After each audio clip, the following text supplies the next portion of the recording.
Bom dia!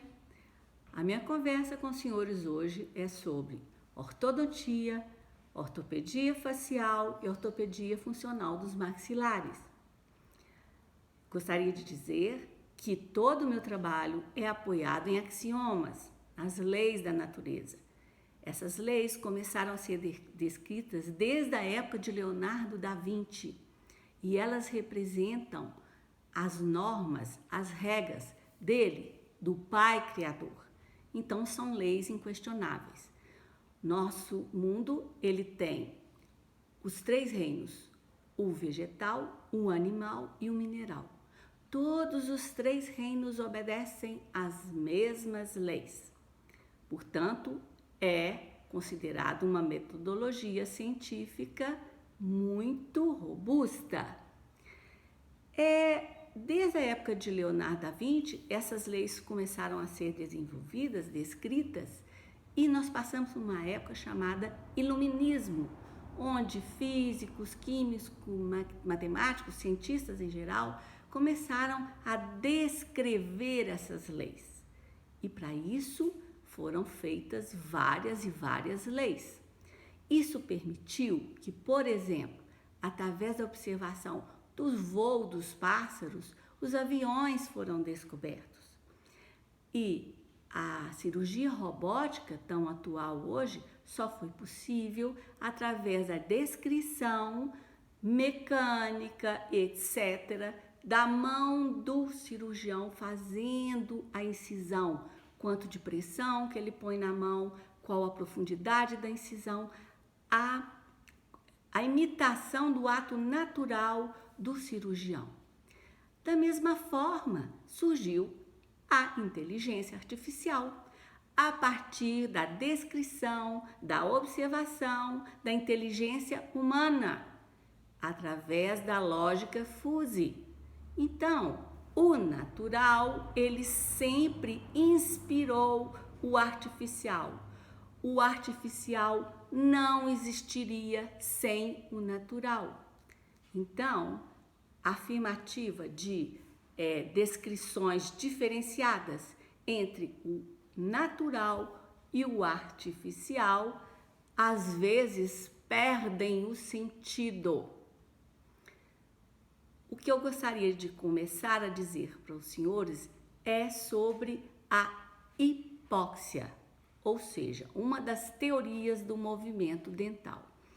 A hipóxia, ela significa a diminuição da oxigenação dos tecidos.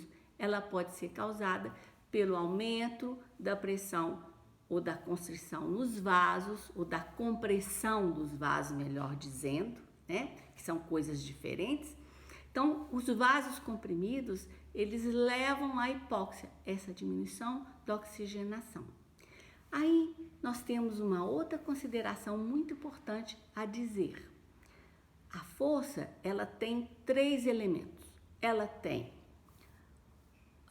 o módulo dela, o valor modular, né? A direção e o sentido.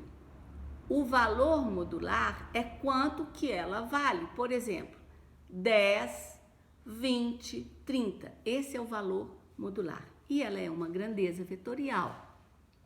O que a gente pode deduzir disso? Primeira coisa que a gente tem que pôr na análise são todas as teorias, aquele pool de teorias. Aí nós vamos ter diversos autores, diversos livros, diversas pesquisas e a gente, pelo menos eu penso assim, quando eu vejo o detalhamento de alguma informação, os autores passam, as ideias ficam. Então eu tiro daquela análise apenas as ideias. Não me interessa aspectos pessoais de autores. Raízes existem apenas em um local, na natureza, nele, no Criador. Essas são as raízes. As outras raízes todas podem ser melhoradas, modificadas, questionadas de uma forma propositiva. Não se nega, não se questiona uma teoria sem propor alguma coisa. É assim que a ciência funciona e é assim que ela vai mantendo a ética, o respeito. Então, vamos voltar à questão das forças. São 3 fatores importantes para se analisar as forças. Primeiro, o valor modular dela, o tempo que ela está em ação e a quantidade de movimento que ela produz. Se você pega um canino e ele modificou, ele estava nessa posição e no tempo ele modificou e foi para outra posição, nós estamos falando sim de quantidade de movimento e de deslocamento. E não importa se é de uma maneira ou foi conseguido de uma maneira ou de outra. Vamos analisar o que significa isso. Então, se a força tem o valor modular ou o tamanho dela, eu vou utilizar uma forma simplificada, maior e menor, os senhores vão entender isso. Então, se uma força é maior, o tempo é menor e o movimento é grande, como é isso na prática? É quando o paciente liga e fala: doutor, a sua técnica é muito boa. Em pouco tempo, o meu dente já chegou onde precisava, já chegou no lugar. Aí você tem aquela fisgada e diz: venha, paciente, que eu quero te ver. Não é isso que acontece? E quando a força tem um valor modular, um tempo curto e um movimento menor, você tem que analisar pelas mesmas teorias. E o que é uma força teoricamente ótima?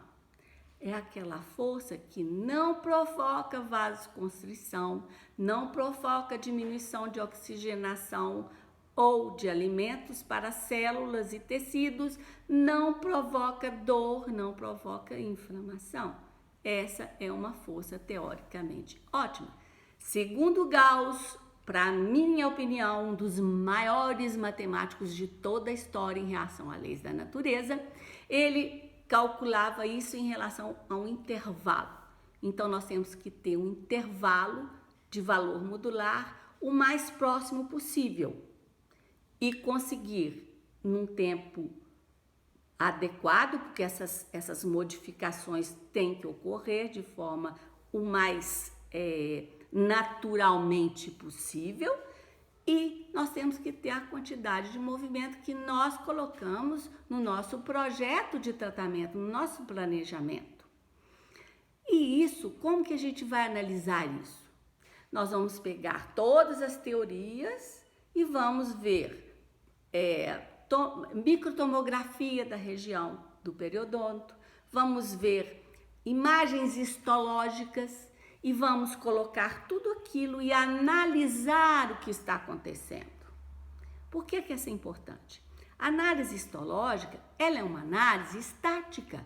Você pega um determinado corte, fatia do tecido e olha ali o que está acontecendo. Mas isso serve como um dos elementos para análise. Nós temos que fazer uma reflexão maior do que estamos vendo, porque ele faz parte de um filme de movimentação. O que eu quero dizer para os senhores é que é importante, às vezes, nós vemos estudos de autores muito consagrados, como Proft, por exemplo. Então, nós vemos que, às vezes, o entendimento físico de determinadas palavras é conceituado de forma equivocada. Por exemplo, estresse significa tensão, strain significa deformação. Então, nós vemos, às vezes, as expressões o tecido ou a região estressada, que significa a região tensionada. Tensão é igual a força sobre área, dividido pela área. Assim como a força é a tensão multiplicado pela área. Tudo isso no tempo. O tempo fator importantíssimo. E dizer que o tecido biológico não pode ser analisado pela mecânica, pelas leis da natureza, não é possível. Por hoje é só. Muito obrigada a todos.